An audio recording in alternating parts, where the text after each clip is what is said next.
Hey, welcome back. The last video that I made was on the goldenrod, the beautiful, plentiful fall plant, herb, goldenrod. Do your research on the goldenrod. It's such a beneficial herb. It's good for inflammation. It's a mild diuretic. It's a mild antiseptic. It's good for bladder and kidney and urinary tract. If you have some discomfort in that area, there's many things. That's a good mouthwash, good for sores, sore gums, inflamed gums, hemorrhoids, irritable bowel, uh, just a long list. I suggest that you do your research on the goldenrod and see if it's something you'd like to invest some time in to make these three things. I'm going to make three things out of my dried goldenrod that I harvested. In the last video, I showed you how to do that, to put it on a dehydrator tray and to dehydrate it. After it's all dry, just separate it. I put the blooms mainly, it doesn't have to be a pure separation. Just separate blooms in one side and leaves in the other. The first useful thing we're going to make will be a tincture. You can make an alcohol tincture, or you can make a glycerin tincture if you're wanting to stay away from alcohol or avoid it, or you don't use alcohol at all. You can certainly use glycerin. I've chose alcohol today. It's relatively inexpensive, easily to obtain, and this one was made in the USA. I took a clean jar and I packed the goldenrod in here with this tamper. You can use anything to tamp it down. You can use whatever you have available, but I have this, so I put the goldenrod in my clean jar and I pack it down. Now, in a tincture used with alcohol, you don't have to dry your goldenrod. You could use fresh goldenrod in your tincture. The alcohol will keep any kind of bacteria, mold from growing in your jar. So if you wanted to use fresh goldenrod for a tincture, you can. But I'm using my dried because that's what I have available. I dried it because when I make the oil infusion, it has to be dry. This is the same alcohol. You just pour it in. Make sure the alcohol covers your herb, your plant, so that no air can get to it and it won't mold. Make sure your plant is under the liquid. And just put a lid on it, hand tightened. And after you do this, you'll store this for six to 8 weeks in a cool, dark place, a pantry, a cabinet, an area that doesn't get sunlight. Don't put it in the sunlight. Make sure it stays in the dark.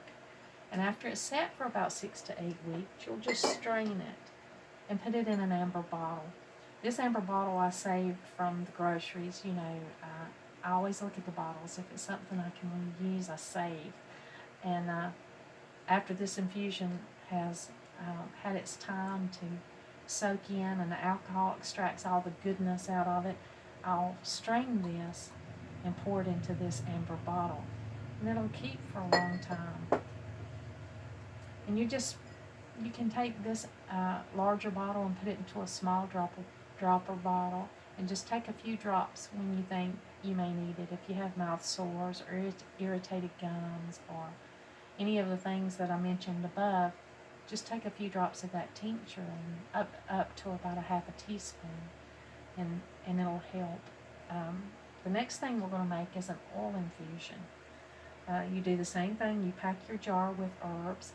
I put about two-thirds herbs and 1/3 oil. In this case, I used fractionated coconut oil, but you can use olive oil or the oil of your choice, whatever oil you use. You can make your your oil infusion out of it. And you do the same thing with your oil infusion. You make sure that you use dried herbs in your oil.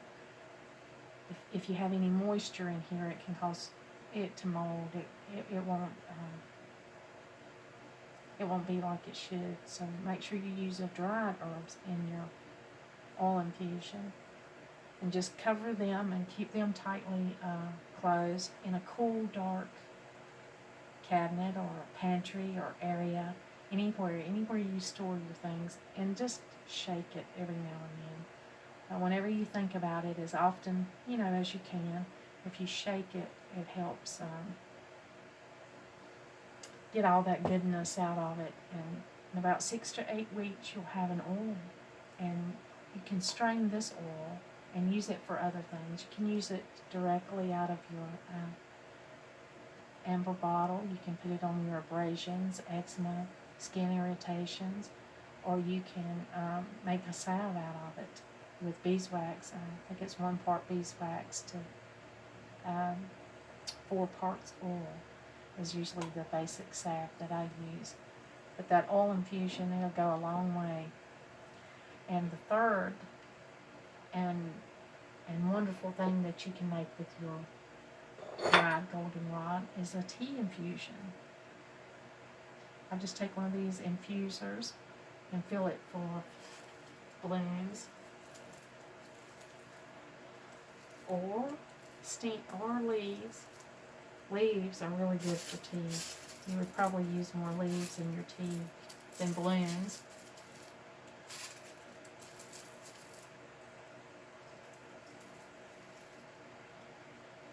And you just close it. Here's your dried herbs. Your dried goldenrod is in your infuser.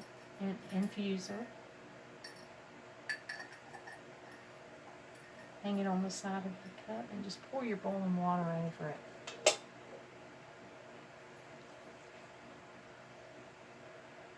And you can add anything you want to your tea. You can honey's good in it. You can add a little bit of milk, however you take your tea. Just go ahead and make it that way. And then you'll have a beneficial and healthy, good tea.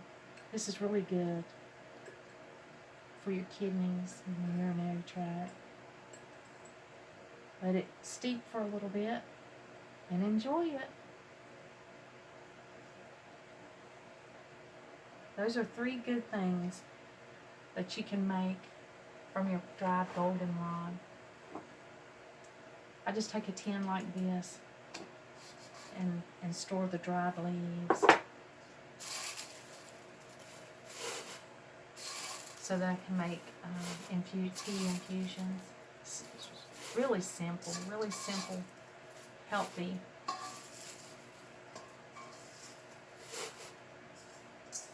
Way to get the benefits of a good plant. And there you go. When you're ready for your tea, it'll be ready for you. Now you want to remember when you're making your tincture or your oil infusion that when you need it, you'll want to have this in advance. You'll want to go ahead and harvest while it's abundant and dry it, and go ahead and make your oil infusion, your tinctures, and your tea, because it takes about 6 to 8 weeks to make both of these, and you'll want them to be ready when you need them. You'll want to have them on hand. So just remember to make them ahead, and that way you'll have them when you need them. If you enjoy this kind of thing, be sure to come back and see the videos for other things to do. And I thank you for the time of day today.